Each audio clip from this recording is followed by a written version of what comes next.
Vamos a ver entonces la primera de las habilidades que nombré, que es la autoconciencia. ¿Qué es la autoconciencia entonces? Podemos definirla como la percepción y conocimiento de las propias emociones. Se trata de sentir, aprender a sentir las emociones y aprender a entender las emociones. ¿Cómo es esto? Sentir las emociones, ¿qué significa? Aprender justamente a detectar lo antes posible, con la mayor eficiencia posible, con la mayor rapidez posible, cuando nos están agarrando justamente, cuando tenemos esa activación, ese sacudón, que nos empieza a dar miedo o a tener un ataque de ira. Tratar de identificar lo antes posible cuando nos está pasando eso en el cuerpo. Y justamente por un tema a veces cultural, no nos permitimos muchas veces sentir las emociones.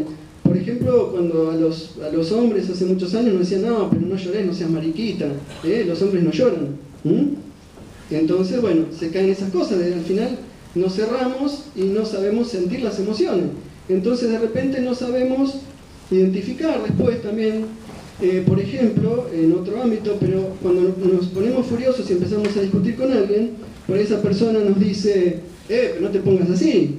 Y nosotros decimos, ¿qué? Si yo estoy tranquilo, vos estás gritando, ¿no? A veces pasa eso, justamente porque no tenemos justamente autoconciencia emocional.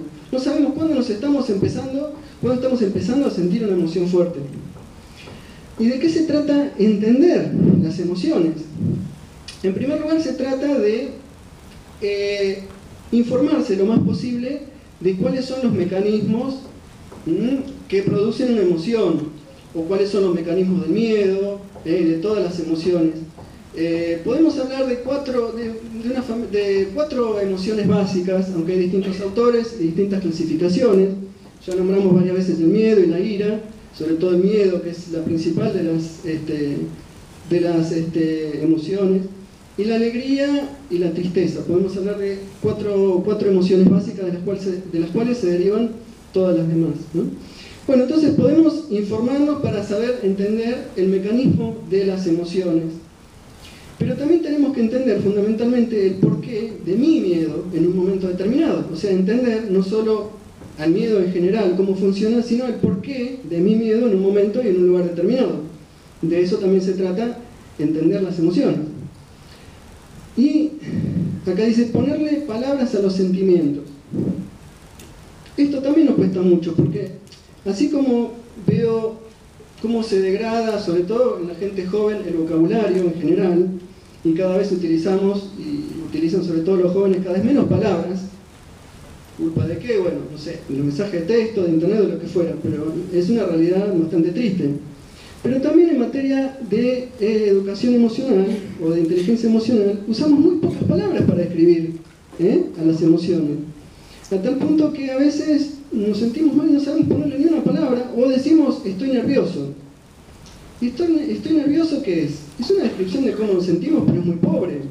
No estamos remitiéndonos a ninguna emoción en particular. Y la amplitud de vocabulario emocional es muy importante, porque en la medida que seamos más precisos en la utilización de los términos, o sea que pongamos la palabra precisa de cuál es la emoción y cuál es el matiz, vamos a estar más cerca de solucionar el problema. Por ejemplo, fíjense lo que pasa cuando vamos al médico. Si llegamos al médico y le decimos, doctor, me siento mal, ¿qué hace el médico? No pasa nada, porque tiene que indagar a ver qué más nos pasa, para llegar a un diagnóstico preciso. Entonces tiene que preguntarnos qué nos pasa, cuándo, etc. Igual que cuando llevamos al auto al taller, si le decimos, no anda, toma, te lo dejo. ¿Qué hace el tallerista o el mecánico? No puede hacer mucho, necesita mayores precisiones, ¿sí? Lo mismo pasa justamente en materia de inteligencia emocional o en materia emocional. Tenemos que ser más precisos en la descripción de qué nos pasa, y en la medida que más precisos seamos, más cerca ya vamos a estar de la solución.